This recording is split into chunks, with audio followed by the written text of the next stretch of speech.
Tosh, and show how it goes back to those Vatican documents, but also to the Old Testament of the Bible, to the story of the chosen people in the Promised Land, that the idea that a particular people are chosen by God, quote unquote, to take over lands already inhabited by others, and in many cases to actually engage in an extermination campaign against those peoples, such as we find in Deuteronomy and other passages in the Old Testament.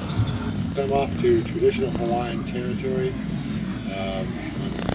undisclosed location. This is really rich here to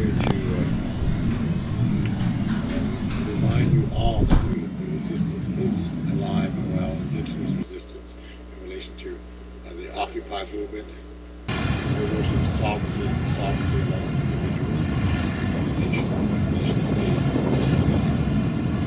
Yes. Well, as you know, our culture was put into crisis.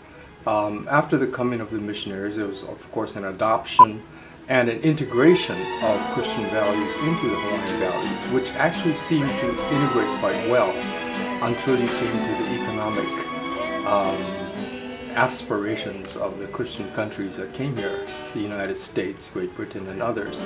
Once you brought in this economic factor, then the misbehavior occurred where the values weren't quite as in line with the economic objectives of those colonizers who came in. So they preached good values, and our people actually adhered to those values. We saw that these values were good, but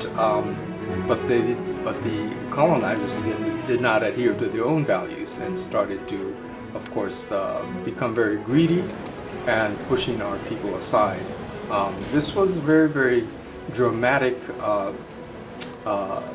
abuse to our people, a violation of our people as far as the relationship we have to the land, as all native peoples have, which was crucial not only to our survival, but crucial to the psyche of our people. Once you separate the people from the land, you actually do tremendous harm, not only to them, but for generations to come. And so our people fought back, insisting that they maintain a connection. And we had to do so under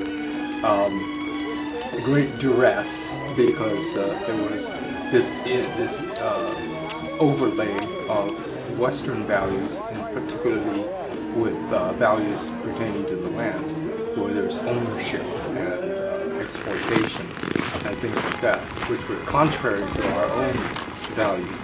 But our people did maintain as much as they could through these trials and tribulations, this connection to the land.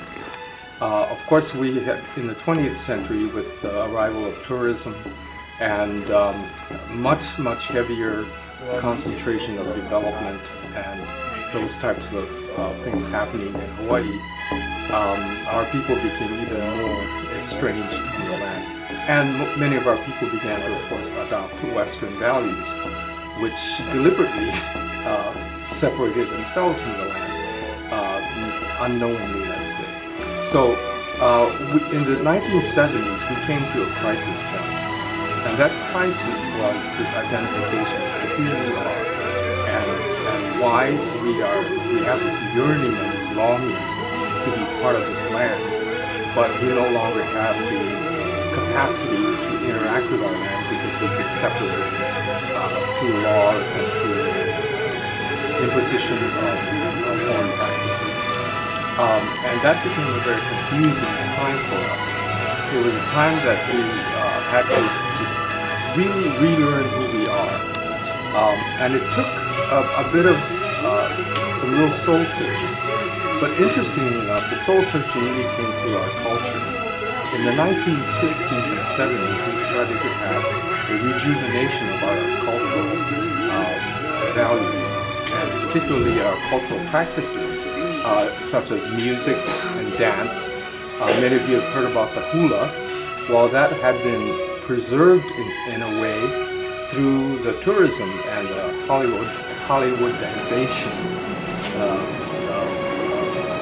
of bastardization of our culture, but there were some remnants of truth in it still.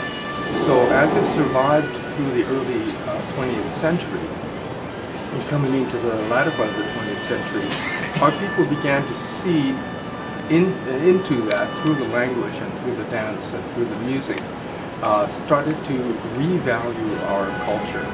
And by doing so, we started to re-identify ourselves spiritually.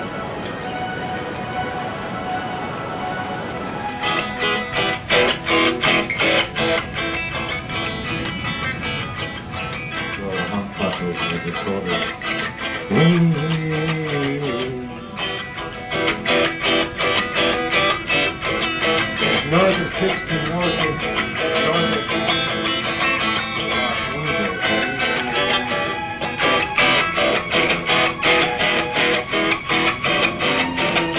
Ways to remember.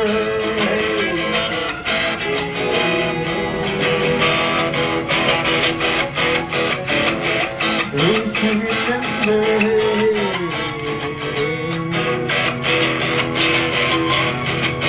Now look out for Geronimo and look out for crazy horses. That the spirit runs high, spirit runs wild.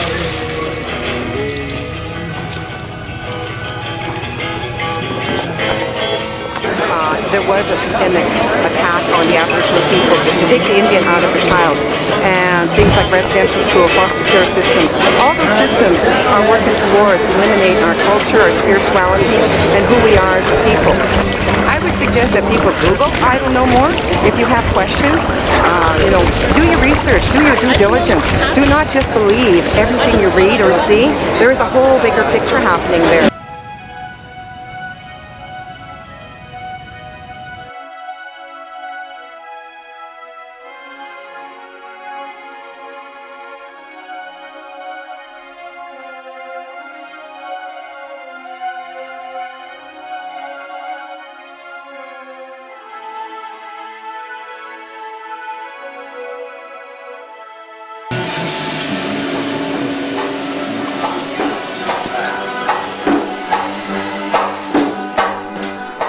We're short a horse, so.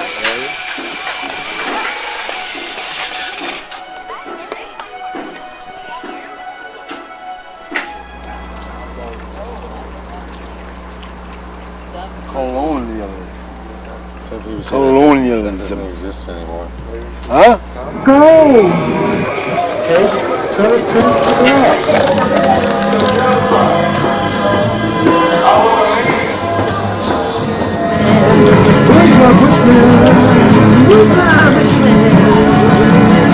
To the left.